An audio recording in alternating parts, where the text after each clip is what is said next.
Hello, everyone. Thank you very much. I always appreciate you. I'm Orlando Ruiz Jr. Welcome to another classic movie review.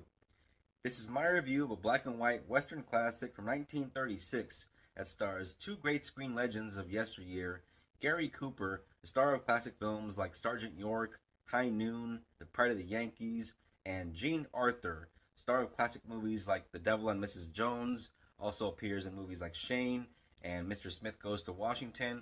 But right now I'm talking about a great Western called The Plainsman.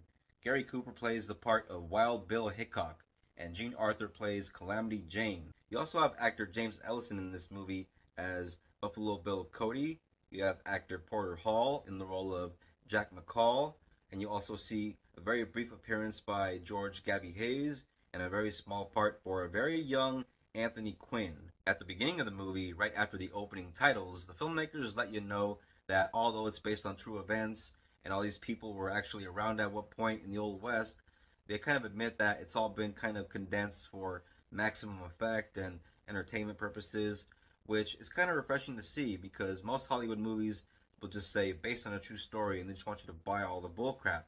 But it's kind of nice to see a movie just kind of tell you right off the bat, no, it's all, been condensed. And so, just sit back and enjoy the ride. The American Civil War has just ended, and the first scene in the film, we're hanging out in the White House with the greatest president of all time, Mr. Abraham Lincoln, as he's talking to his staff about how they got to make the frontiers safe for everybody that's coming back from war, all the soldiers and all the settlers are going to spread out and take a bit of land here and there. And then Mary Todd comes in and says, "Come on, Abe, time to go to the old Ford's Theater." And so you know where that's going to go.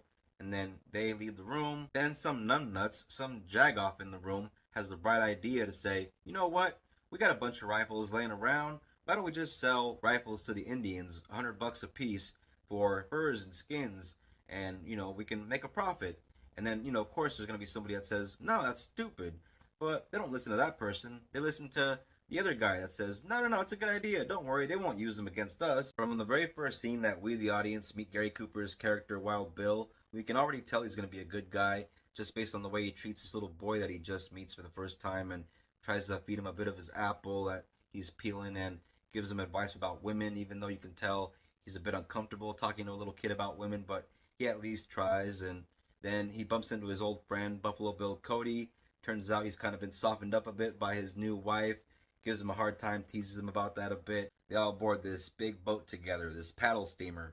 They sail away, and then they end up in Kansas, where Wild Bill runs into his old flame, Calamity Jane, of course, Jean Arthur's character, who still has feelings for Wild Bill, but he had his heart broken by her years ago when she ran off with these other guys, and so he kind of puts up this wall around her, but little by little, every now and then, kind of comes down and then comes back up again, that kind of thing. Another key character to the story is the character of Jack McCall, a little shrimpy weasel character who makes the acquaintance of Wild Bill during the boat ride. He's played by character actor Porter Hall. Does a very good job in the part, I gotta say. His character is very significant to the story, though I won't give away how. When they end up in Kansas, he sees these boxes, these crates, and on the side it says John Lattimore, and it says garden tools. And then he runs into John Lattimore himself. Not very long after his first encounter with this John Lattimore creep, Wild Bill runs into an injured man, George Gabby Hayes in a very small part, who explains that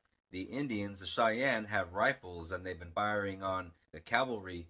And so Wild Bill goes to General Custer and explains what's going on. General Custer is sending more ammunition to the troops that need it, and according to him, Buffalo Bill Cody is the best man for the job since he knows the terrain very well and knows all the trails and stuff. And so, of course, Wild Bill has to go tell his buddy, "You know what? Sorry, man, the honeymoon's over." One of the many things that I love and appreciate about this movie is, even though it's a very old movie, it doesn't really make the Indians look like they're evil like a lot of westerns from the old days do. A lot of movies from the old days tend to really vilify the Indians, but here they kind of humanize them by letting us hear their side of the story.